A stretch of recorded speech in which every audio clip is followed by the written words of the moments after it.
अंग्रेजी का शब्द आपने बोल दिया तो अपने दर्शकों को समझा दें। आप जो डिमोनाइजेशन कह रहे हैं, मतलब आप कह रहे हैं कि बदनाम करके, नक्कू मुसलमानों बना को के, बदनाम कर दिया। ना नक्कू बना करके रख दिया गया। अभी तो आज तो नक्कू बना हुआ है मुसलमान। हाँ, लेकिन क्या वजह है? वैसे ही हर जगह यही बोलते हैं कि आप में से एक कोई भी मुस्लिम लीडर आज तक ऐसा मुसलमान नेता बड़ा यहाँ पर नहीं हुआ, जबकि सभी, चाहे वो अपना दल हो, अन्य अन्य पार्टियों का वो नाम लेते हैं, राजभर साहब की पार्टी, ओपी राजभर, सब अपने अपने समुदाय के लिए काम कर रहे हैं, वो उसी समुदाय से निकलता है।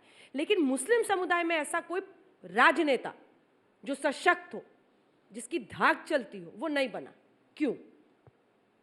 देखिए,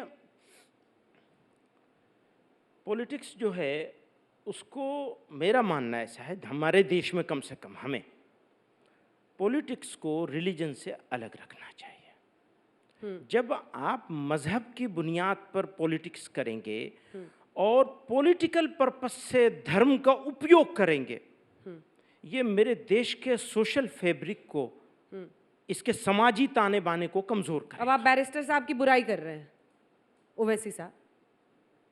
पता नहीं किसकी बुराई कर रहा हूं, अभी थोड़ी देर में आप कहेंगे बीजेपी की बुराई कर रहे हैं। मुझे लगता है आप डिप्लोमेटिक है। नो, आप नो, बिल्कुल नहीं। आप चाह रहे मैं हैं एकदम डिप्लोमेटिक नहीं हूं, एकदम डिप्लोमेटिक नहीं हूं। सीधा साधा बात है, धर्म को न इधर वालों को न इधर वालों को, धर्म को सियासत से, राजनीति से अलग रखना चाहिए। इस मंच से आपका संदेश यही है कि आप किसी को हराने के लिए वोट मत कीजिए, आप देखिए कि कौन अच्छा कैंडिडेट है और वोट कीजिए। आपको लगता है कि इस तरह से वोटिंग होगी या मुस्लिम समुदाय वोट करेगा?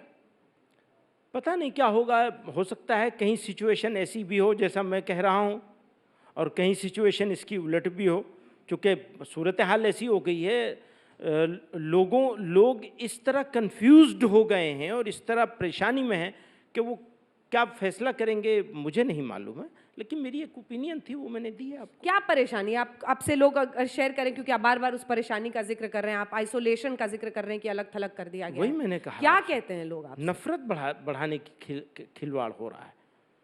नफरती तत्व जो हैं वो चाहे थोड़े से हों, अब वो वोकल हैं, वो जोरदार हैं, उनकी सुनी जाती है, और गवर्नमेंट का इनएक्शन है, खामोश बैठी है, सुनवाई नहीं हो रही है।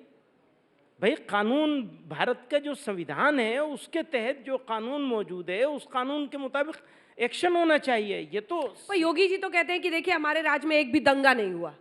क्या गलत कह रहे हैं वो? अच्छी बात है, इसीलिए मैंने कहा कि सबने कुछ न कुछ कह रहे हैं सबको अनुशासित रखते हैं, कंट्रोल में रखते हैं। कंट्रोल में भी रखते हैं, और उसके बाद जब मॉब लिंचिंग होती है तो उसके खिलाफ कार्रवाई भी नहीं करते, मॉब लिंचिंग करने वालों के खिलाफ। तो ये दोनों बातें हो रही हैं। वो तो कह रहे हैं मुस्लिम समुदाय में हम सबका साथ, सबका विकास, घर उसको पक्का मिलेगा तो घर उसको भी, हम धर्म देख के घर नहीं देते हैं। ये सही भी हो सकता है और इसको वेलकम किया जाना चाहिए। नौकरियों में अगर बराबर अवसर मिले काबिलियत की बुनियाद पर, तो इसको वेलकम किया जाना चाहिए। ट्रिपल तलाक कानून के खिलाफ जो कानून सरकार लाई, उसको भी वेलकम करते हैं? देखिए, मैं उसके बारे में भी हमारा बहुत क्लियर मत है। बिल्कुल, अगर आप ये समझती हैं कि इसके लाने से पोजीशन चेंज हो गई है, तो ये आपकी गलतफहमी है। इसके लाने से कोई पोजीशन चेंज नहीं हुई है, अलबत्ता कहने का मौका मिल गया कि हमने ये कर दिया, वो किया कुछ नहीं है, हुआ कुछ नहीं है। उसका असर धरातल पे क्या होगा? वो कानून तो आ गया। कानून आने से फायदा क्या हुआ? जो इस देश में मौलानाओं ने इतने साल तक कुछ नहीं किया, जो महिलाओं का उत्पीड़न हो रहा था ट्रिपल तलाक के नाम पर, इंस्टेंट तलाक देते थे, अभी भी हो रहा है। तो आप रिपोर्ट कीजिए। किसको रिपोर्ट करेंगे? कौन सुनेगा? सुनता कौन है? जिस चीज की रिपोर्ट करते हैं उसी को नहीं सुना जाता, तो उसको कौन सुनेगा? कैसे इम्प्लीमेंटेशन में क्या दिक्कत आ रही है? देखिए, मेरा जो आपका अनुभव बता, मेरा जो एक मत है वो बिल्कुल साफ है कि भारत के संविधान के निर्माताओं ने एक कमिटमेंट किया है। आप उस कमिटमेंट को मत तोड़िए किसी भी इशू को लेकर के, किसी भी तरह से। लोगों को उनकी मर्जी के मुताबिक जिंदगी गुजारने दीजिए, यही रियल इंडिपेंडेंस है। आप इस इंडिपेंडेंस को खत्म मत करिए। समाज में जो बुराइयां हैं, जैसे क्या बात ट्रिपल तलाक देना, अब उसी पे आ रहा हूँ ना। अब आप सुनेंगे नहीं तो फिर अब वो मेरी बात को, छोटी छोटी बात को पकड़ेंगी तो मेन मुद्दे पे कैसे पहुंचेंगे? ऐसा हुआ, आपने जो समाजी बुराइयां हैं वो मुसलमानों में भी हैं और समाज के हर वर्ग में हम, मुसलमानों में भी हैं, हिंदुओं में भी हैं, सब जगह बहुत सारी समाजी अलग अलग तरह की बुराइयां हैं। जहेज की प्रथा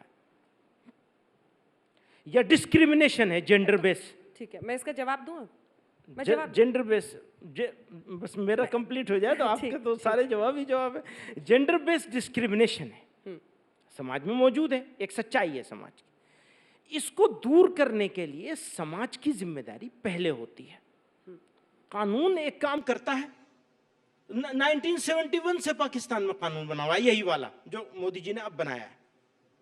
बांग्लादेश में बना हुआ है, कई मुस्लिम देशों में। हाँ, लेकिन कोई हालत में कोई चेंजिंग नहीं आई है। हालत में चेंजिंग के लिए समाज को खुद जागरूक होना पड़ेगा। हत्या के खिलाफ भी कानून है सर, तो हत्या रुक थोड़ी जाती है। हाँ, ठीक है। लेकिन कानून तो बना के रखेंगे ना। Of course, सारे रखना। मौलाना मैदान में कूद गए कि कानून ही गलत है, गलत मंशा से लाई गई। आप हाँ। मुझे बताइए, चाहे वो सती प्रथा हो, चाहे दहेज हो, सबके खिलाफ कानून है ना। हाँ, ठीक है। खिड़की दरवाजे तो हर धर्म को खोलने होंगे, रिफॉर्म के लिए तैयार रहना होगा। हाँ, वो ठीक है, क्योंकि अशिक्षित बनाए रखो, घरों में सीमित अच्छा, रखो, एक बात बताइए, अंधेरे में रखो। एक बात बताइए, आपको तो खुल के जब समर्थन करना चाहिए सती के सर। खिलाफ, सती